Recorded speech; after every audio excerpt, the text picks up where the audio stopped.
Hannah Hamilton's Horrid Hullabaloo by Marianna Heusler. This series is dedicated to all the wonderful Hewitt girls I was privileged to teach, with a special thanks to Savannah Rosen for her invaluable help. Chapter 2, Raining Whipped Cream. One moment Hannah Hamilton thought she was a ghost. The next moment she realized how ridiculous that was. I can't be dead, Hannah thought. Not when I was just so alive. I have a math test tomorrow. Well, that's one way to get out of it. And Dylan and I are heading the bake sale for the new soccer uniforms, and I've already finished my drawings for the fashion contest. This is a trick, Hannah said aloud, and I don't think it's very funny. They were quiet, the ghost-like children. Hannah herself had to admit that the makeup was good, and the newspaper article almost looked real. I want to go home. Hannah was determined not to cry. Maybe her friends were videotaping her and they would put the tape on Facebook and everyone would see her wailing or they'd laugh at her for years to come. You are home, said a pink-faced little girl with blonde, singed pigtails. Hannah wondered where they had found the children who were turning out to be great actors. My real home. You kidnapped me. This is against the law. You could go to jail, all of you. The children were unmoved. And you too, Dylan and Taylor, she shouted in the hall at the invisible cameras. You can leave any time you want, the boy with the blistered face said. Just go out the open door. And even if it wasn't open, a sandy-haired boy carrying a mangy-looking toothless cat said, you could just walk right through it.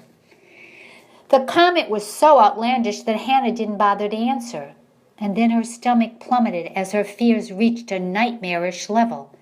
Something was horribly wrong, because it occurred to Hannah that this was not a trick at all.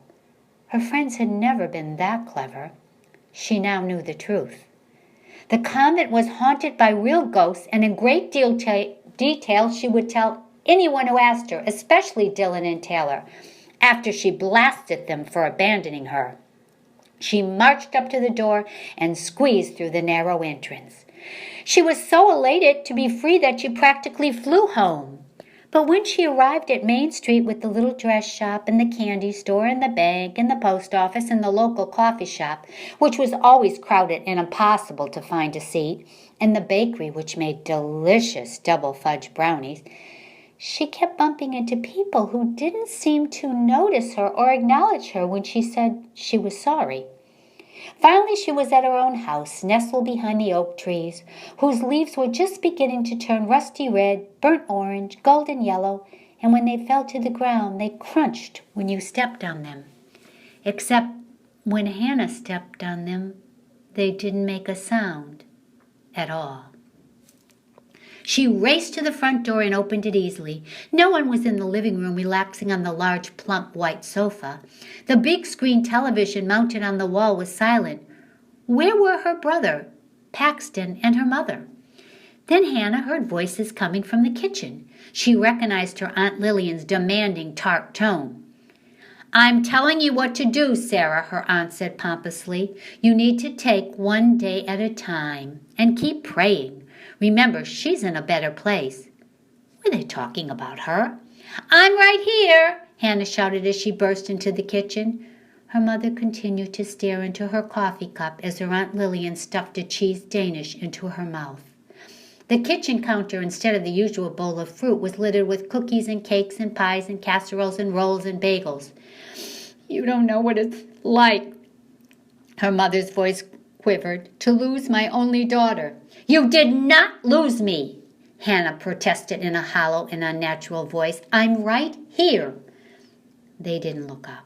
So Hannah went over to the platter where a red velvet cake with white cream cheese frosting sat. She lifted up the crystal and she smashed it onto the floor. The two women stared, their mouths agape. Then Hannah took a handful of chocolate chip cookies and she began to throw them like missiles at her mother and her aunt. Her aunt was screaming and ducking, but her mother, petrified, stood still and mute, rooted to the spot. Hannah grabbed the key lime pie and hurled it. Great drops of whipped cream and lime peels rained down on the kitchen walls. It's an earthquake, her aunt yelled, and grabbing her mother, raced to the back door. No, not outside, her mother bellowed. Down the cellar. So the two women, leaping hand in hand, headed towards the basement. Her aunt threw open the door and shoved her mother down, slamming the door behind her, leaving Hannah alone in the kitchen amongst all that delicious food, which was now nothing but garbage. And the strange thing was, Hannah wasn't even hungry. She sank down on the floor.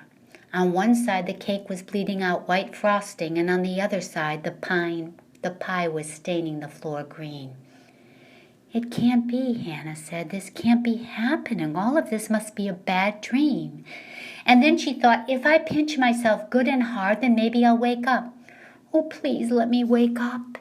So she took an inch of her flesh and she pinched it really, really hard.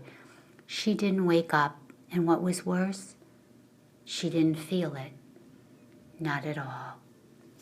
She heard her mother and her aunt down in the basement, and then she thought, if it's true, if I'm dead and if I'm a ghost, then I have to find a way to tell my mother, it's all right, I'm okay, I'm safe, and I'm happy. But was she safe? Was she happy? She didn't know. They were clambering up the stairs, and Hannah rose. She couldn't bear to see the grief on her mother's face. Instead, she walked into her bedroom and sat down on the window seat, thinking how wonderful it was to be among familiar surroundings.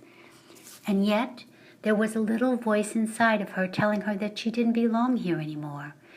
She gazed out of the window and thought how splendid it was to celebrate Halloween and eat turkey at Thanksgiving and open Christmas presents.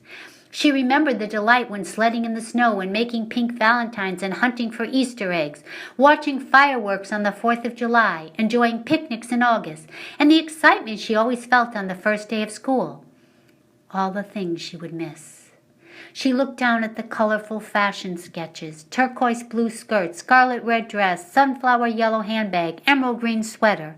Hannah had a lot of talent. There was no telling what she could have accomplished if she had never gone to that abandoned building, if she had never fallen down those crumbling stairs. She wished she could cry. She heard the pitter-patter of someone waddling towards her. At first she was scared and confused, and then she remembered she had nothing to fear.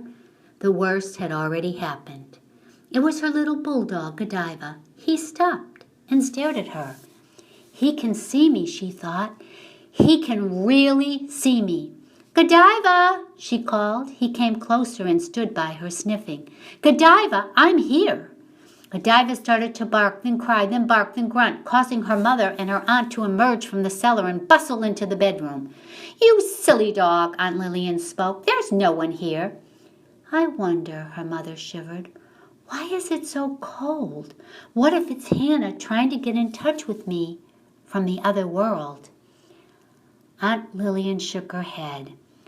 "I know that's what you would like to believe, sweetie, but the dead can't come back, ever. In the meantime, we have to call the police and find out what caused that explosion. Maybe it wasn't an earthquake, but some sort of a bomb," she said with ill-disguised excitement. She seized the telephone and demanded to speak to someone in authority. "You're wrong about the dead not coming back," Hannah thought, "and I'm going to prove it to you."